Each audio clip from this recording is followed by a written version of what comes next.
Hey, what's going on, Bingers? Binge Pulse here, back again with another video. This one's going to be doing my review for The Walking Dead, Season 10, Episode 14, Look at the Flowers. I gotta say, this is one of my favorite episodes of the whole season. Right out of the gate, we've got character development to the max. You've got Negan and Daryl, you've got Carol, talking to Alpha in her head, you've got the origins of Beta. We get a new character introduced, the princess. So yeah, a lot of good content. This is definitely this is more of an episode that's the aftermath of Alpha's death. Uh, so basically, Carol she grabs Alpha's head and puts it on a spike, basically mocking the Whisperers, which I thought was really cool. We also find out that she was the one, in fact, to free Negan, which these two are like top badasses of the show, and just seeing them interact finally is just excellent. Like I can honestly say, out of all characters Negan has dealt with in this series, I feel like in a sense he's actually somewhat intimidated by Carol. I mean, Carol does not sense anything like. She basically handles Negan, just like puts him right in check, which I thought was really powerful and something that I've kind of considered before seeing it, but after seeing it, I'm like, yeah, this is just top notch writing. We also get Eugene. He has a scene where he actually reveals to the community members that he's been talking to a girl, Stephanie, who he's planning on meeting. Which I thought he did a fantastic job. Eugene's not really my favorite, but I feel like now after this episode, I'm actually starting to enjoy Eugene a lot more because he has that hopeful feeling of meeting a bigger group, and that to me that's good to see, because I feel like when we first get introduced to Eugene, the guy's, he's a weakling, and we're starting to see in this season that he's finally growing. He's already intelligent, but the fact that he's growing as a stronger character mentally, that just says it all. Props to Ezekiel. He's got Eugene's back, because everyone was kind of, I don't know, they're kind of being assholes to Eugene whenever he first revealed that he was talking to somebody that wasn't in the group through a radio. But nevertheless, Eugene, Ezekiel, and Yumiko actually go on the trip, which we get a side development between Yumiko and Magna, which it's okay. I don't know, that their interactions are kind of getting a little annoying, because it's like, I don't know, it's just like that teen drama kind of stuff, and the two girls they're in their 30s, so they're just kind of handling it kind of like they're little kids. But nevertheless, I like Yumiko. I think she's pretty cool. Magna, I feel like they need to I feel like the actress is doing a good job, but the fact that I just feel like they don't really know what they're doing with that character. Like, she's there.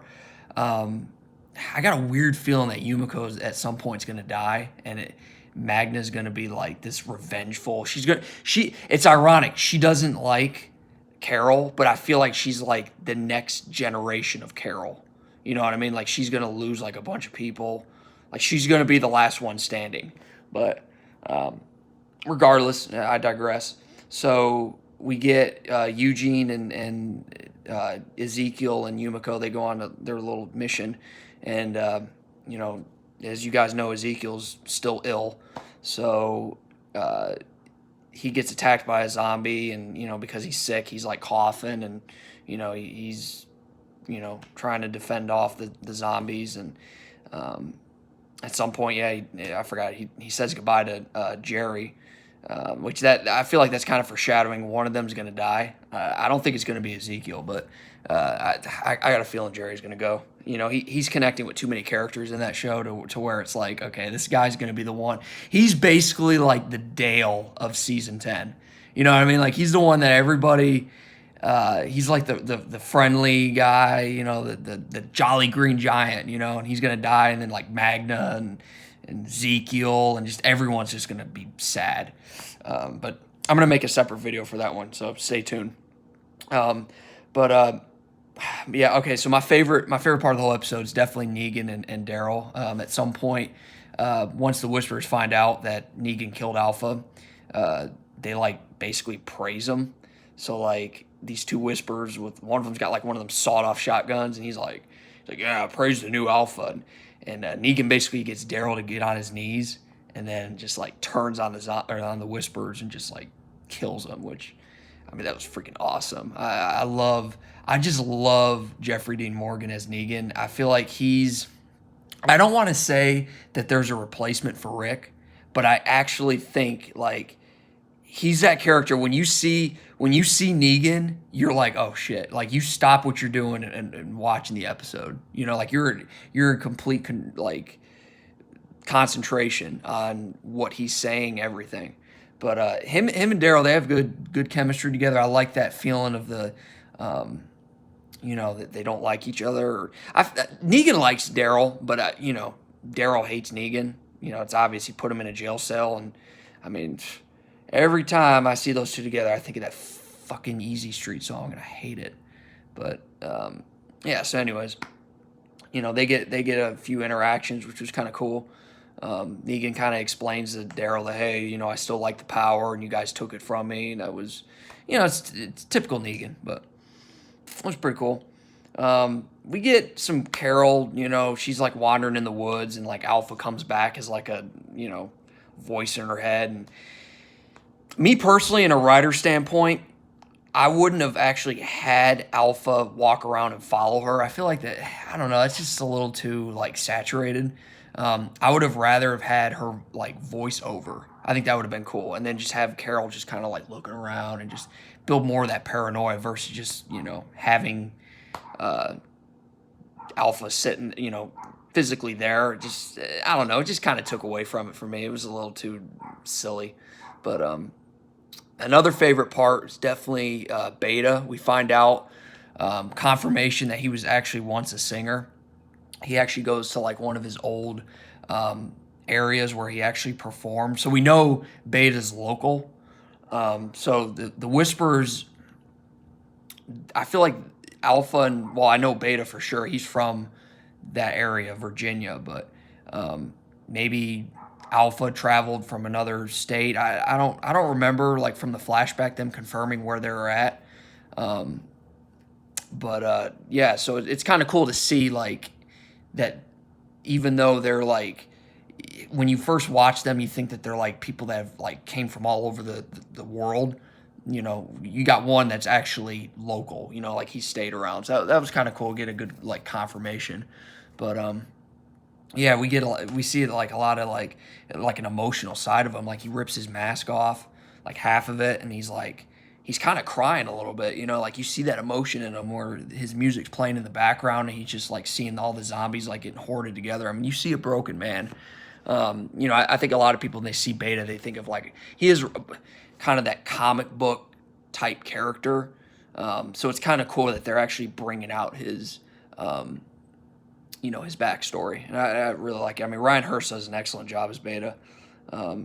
He's a phenomenal actor, and who knows what, supposedly like I think that he's like talking to Scott Gimple, and who knows, they might do a freaking spin-off of him, which I mean, I guess that's cool, but I mean, I don't know. It's kind of random. I mean, I feel like of all characters, like Beta wouldn't be the one I would do a spin-off. But hey, more Walking Dead the better, I'd rather see that than freaking, Fear of the Walking Dead or that other crappy looking spin-off show. But so yeah, going back to Eugene, Ezekiel, and Yumiko, they get to like West Virginia or some big city. I don't know. I know they're supposed to go to West Virginia, and I don't know if that's the town they're in yet.